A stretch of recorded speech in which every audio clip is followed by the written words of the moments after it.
Galera do canal AIX, professor Júnior Moreira na área. Como eu disse no vídeo anterior, a importância de recortar a história para o estudo de vocês. Logo vem na cabeça uma temática, a história do Brasil, que tanto cai.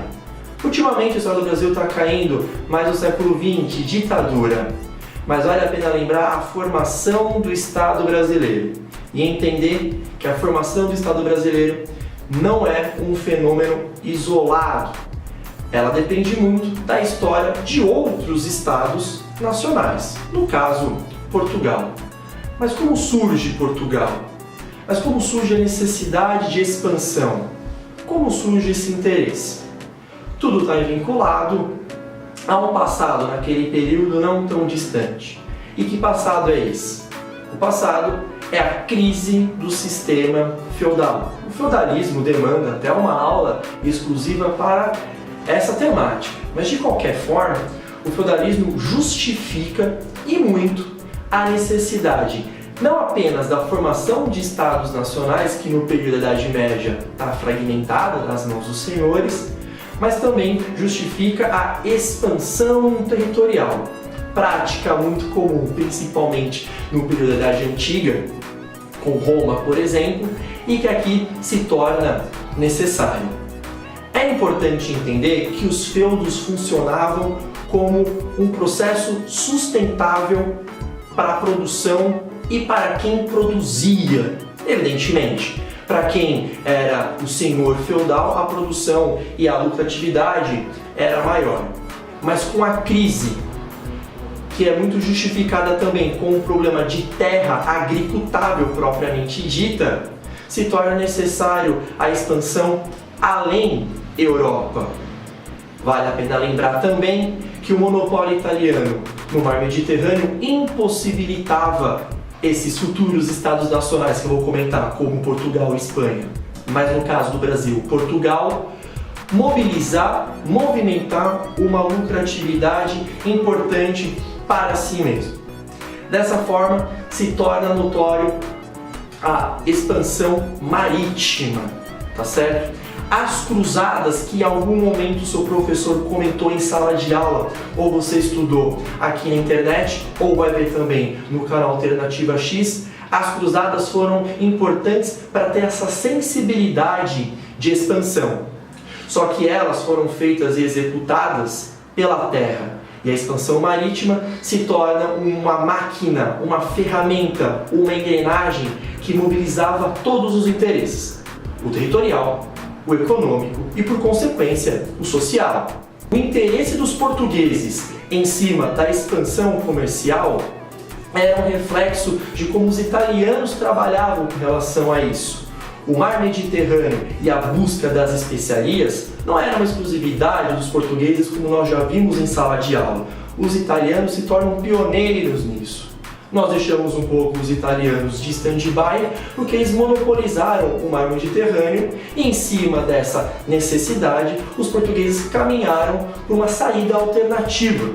Essa saída alternativa era também muito motivada pelos burgueses, uma classe ascendente no período de comerciantes que queriam ter uma autonomia, uma independência e mobilidade social e, como disse anteriormente, econômica.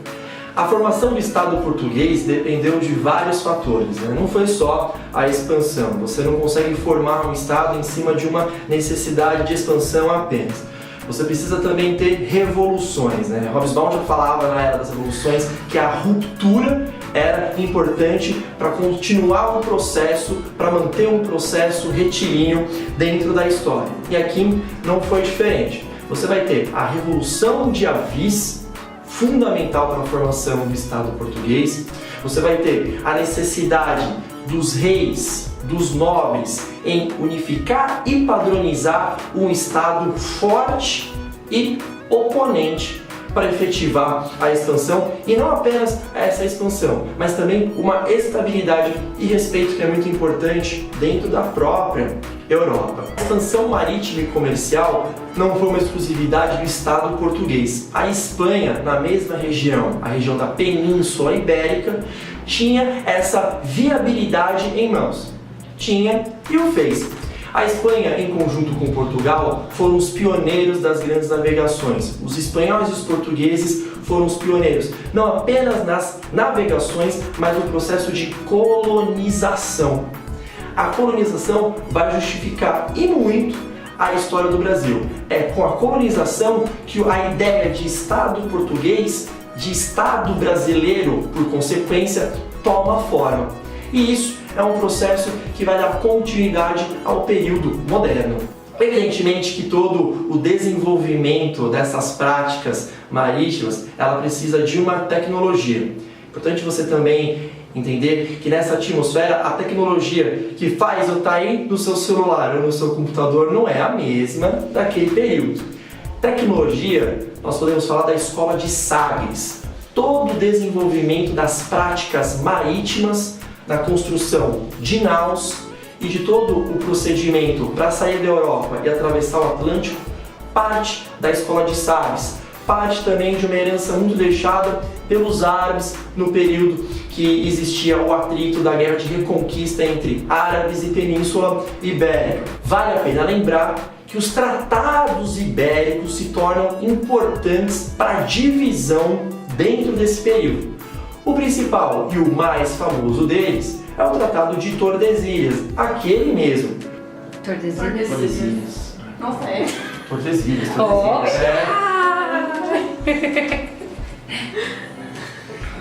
Tordesilhas, porra. O Tratado de Tordesilhas, ele vai dividir parte do Brasil, principalmente a costa litorânea, onde hoje é o Nordeste, para os portugueses e a América dentro, a América Oeste, para os espanhóis. Isso deixava muito claro não só o monopólio, não só a exclusividade, e sim o que seria a prática de colonização no continente americano partindo dos espanhóis e essencialmente dos portugueses aqui no que seria o Brasil. Evidentemente que toda aquela história da casualidade da chegada de Cabral no Brasil depende muito do ponto de vista do professor de história que você teve. A grande realidade é que ser casual é ser um elemento isolado dentro de um processo. E não foi o que aconteceu. 8 anos antes da chegada dos portugueses no Brasil, em 1492, Colombo já era um agente participativo de um processo de expansão. Já era um agente participativo do processo que seria a colonização. Então, quando os portugueses, melhor colocando, chegaram aqui no Brasil, se torna inevitável a comparação com as práticas de trabalho que os espanhóis já estavam engatinhando. Então, quando se coloca que Cabral é um elemento casual dentro da história do Brasil, foi descoberto o Brasil de forma X, não foi verdade, não foi verdade. Seria inevitável. Se não fosse Cabral, seria um outro navegador, uma outra pessoa de um outro país, mas essencialmente Portugal e Espanha, que conseguiria.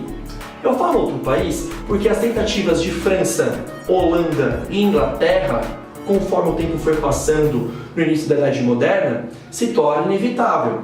Todas fracassadas, porque, como já dito, esse monopólio ibérico era muito resistente, a fortaleza era muito coerente nas suas práticas e nas suas convicções.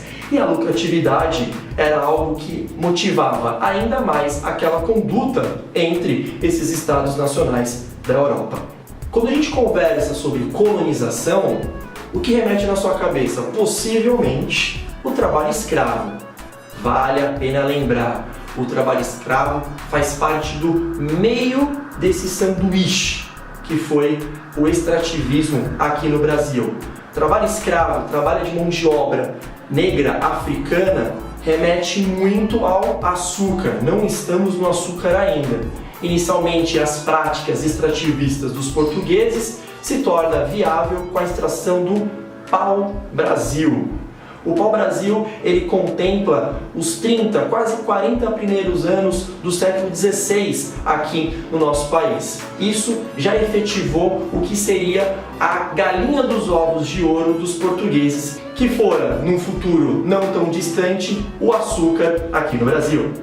Em cima de todos esses pontos comentados agora, você, vestibulando, já começa a entender como que se torna a necessidade da vinda não só do português, mas do europeu de forma ampla aqui para a América. Isso no seu vestibular é importante, porque quando você se depara em questões mais precisas ou até mesmo amplas, a estrutura está clara para você. Evidentemente, essa estrutura reforçada com exercícios e com as nossas aulas aqui no canal AIX. Isso que nós colocamos é a estrutura do contexto, é a estrutura do início da história do Brasil. É muito complexo, mas ao mesmo tempo, sendo dividido, fica fácil. É isso que eu quero que vocês consigam, a facilidade dentro da ciência e história. Basicamente é isso, nos vemos no próximo vídeo. Um forte abraço, se inscreva no canal. Tchau!